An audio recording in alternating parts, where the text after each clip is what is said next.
पिछली वीडियो में हमने जाना कि किस तरह से अगर इंसान के अंदर अच्छे विचारों के बीज नहीं डाले जाते हैं तो अपने आप नकारात्मक विचार उठने लगते हैं। ठीक उसी तरह से जिस तरह से अगर किसी खाली मैदान में कोई बीज नहीं बोया जाता है तो अपने आप खरपतवार उगने लगते हैं।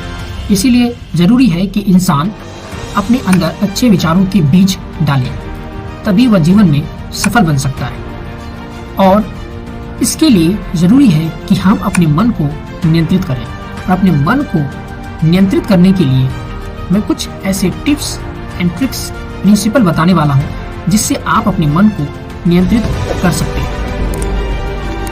दोस्तों, एक दिन की बात है, एक शिष्य गौतम बुद्ध के पास आता है और सवाल करता है कि मैं बहुत परेशान हूं, मैं मन को कंट्रोल नहीं कर पा रहा, जो मैं नहीं करना चाहता मुझसे वही हो जाता है।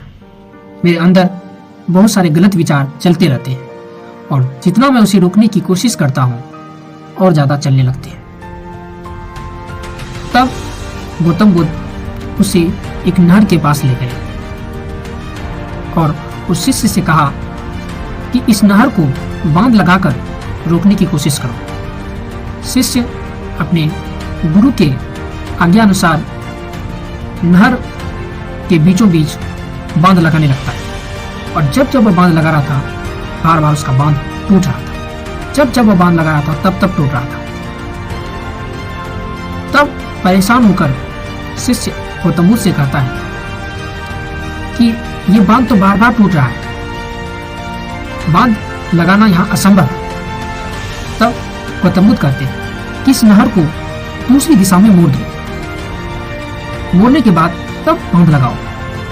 शिष्य ने ऐसा ही किया, नहर की दिशा बदल दी और नहर के बीचों बीच बांध लगाया तो देखा अगली बार बांध नहीं टूटा था। तब शिष्य गौतम बुद्ध से सवाल करते हैं कि हे गौतम बुद्ध, हे मेरे गुरु, ये कैसे हुआ? तब गौतम बुद्ध समझाते हैं इंसान का मन इस नहर के जैसा है, यह हमेशा चलते रहती है, इसे रोकने के लिए नहीं बनाया गया है। तुम जितना इसे रोकने की कोशिश करोगे वो उतना ही चलने की कोशिश करेगा। अगर तुम्हारे अंदर गलत विचार उठ रहे हैं, उस गलत विचार को तुम रोकने की कोशिश करोगे तो वो उतना ही ठीक इसी बांध के भांति ही टूट जाएगा। लेकिन अगर तुम अपने मन को दूसरी दिशा में मोड़कर किसी और काम पे लगाओगे तब तुम्हारा मन नियंत्रित हो जाएगा। जैसे किसी स्त्री को देखकर हमारे मन में काम वासना जाती है, तो उस काम वासना को तुम जितना रोकने का प्रयास करोगे वो काम वासना तुम पे उतनी ही हावी हो जाएगी और तुम्हारा मन तुमसे वो करवा लेगा जो तुम करवाना नहीं चाहते थे। इसीलिए मन को रोकना नहीं है, मन में उठे इच्छा को तुम जितना रोकने का प्रयास करोगे मन का विचार उतना ही ताकतवर हो जाएगा और तुम पे हावी हो जाएगा। मन को रोकना नहीं बल्कि मन को किसी दूसरे काम पर लगा दो, उस नहर की भांति उसकी दिशा चेंज कर दो, तब तुम्हारा मन सही रास्ते पे आ जाएगा और तुम अपने आप को गलत करने से रोक पाओगे। दोस्तों, अब सवाल उठता है कि इस तरीके से हम मन को नियंत्रित कर तो सकते हैं, लेकिन मैं आपको एक और भगवद गीता के 2 श्लोक बताने वाला हूं जिससे आप अपने मन को नियंत्रित कर सकते हैं। भगवद गीता में श्री कृष्ण अर्जुन से कहते हैं इंद्रियान ही चरता यमनो विदते तदस्य हरति प्रज्ञा वायुर्नमो अपि विभावति यस्य। दूसरे अध्याय का 67वां श्लोक। भगवान श्री कृष्ण अर्जुन से कहते हैं जिस तरह पवन की झोंकी नाव को भटका देती है उसी प्रकार से इंद्रियां मन को भटका देती है और जब मन भटकता है तो बुद्धि भटक जाती है और जब बुद्धि भटक जाती है तो इंसान का सर्वनाश हो जाता है। इसीलिए जरूरी है कि अपनी इंद्रियों को वश में करो, अपने मन को वश में करो, ना कि खुद इसके वश में हो जाओ। अच्छे इंद्रियों के वश में आ जाते हैं। अगला श्लोक है मन को वश में कैसे करें। श्री भगवान असंचय महाबाहु मनो दुर्गिन चलम अभ्यासेन तो कौनतय वैराग्येन च गृह्यते। पूरी गीता में से एक श्लोक काफी है आपके जीवन को बदलने के लिए।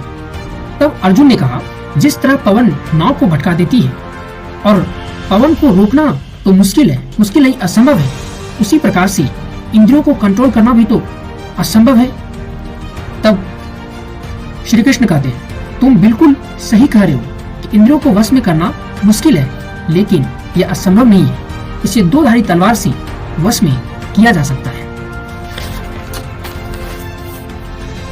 पहला है अभ्यास की तलवार। मन को किसी एक काम पर लगा दो, मन वहां से भागेगा।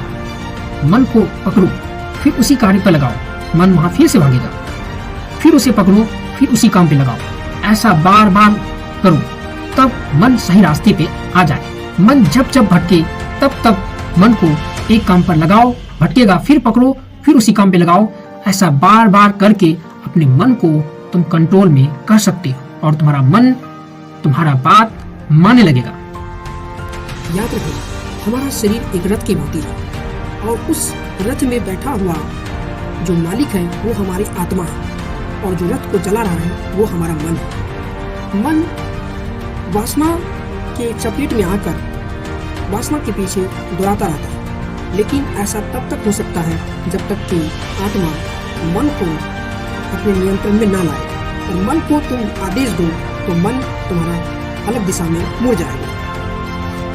मन को कंट्रोल करने के लिए दूसरा तलवार है वैराग्य की तलवार। तब अर्जुन कहते कि जब मन सही रास्ते पर अभ्यास की तलवार से ही आ जाए तब वैराग्य की तलवार की क्या जरूरत। तब कृष्ण बोले, जब मन सही रास्ते पर आ जाए तो फिर से वह गलत रास्ते पे ना चले जाए, इसीलिए वैराग्य की तलवार को इस्तेमाल करना है। अब मैं इसे उदाहरण से समझाता हूँ। इंद्रियां इतनी शक्तिशाली होती है कि फिर मन को भटका सकती है। इसीलिए जरूरी है कि जीव अपने मन को समझाए कि उधर सुख नहीं है, उधर क्षणिक सुख है। अगर उधर जाओगे तो तुम्हें बहुत ज्यादा दुख मिलेगा। सुख का नामो निशान नहीं है, वो सिर्फ माया है, छलावा है, वो सत्य नहीं है। तब मन का मोह समाप्त हो जाएगा और मन सही रास्ते पे आ जाएगा। इसे ही कहते हैं वैराग्य की तलवार चलाना। और ऐसे ही आप अपने मन को नियंत्रित कर सकते हैं।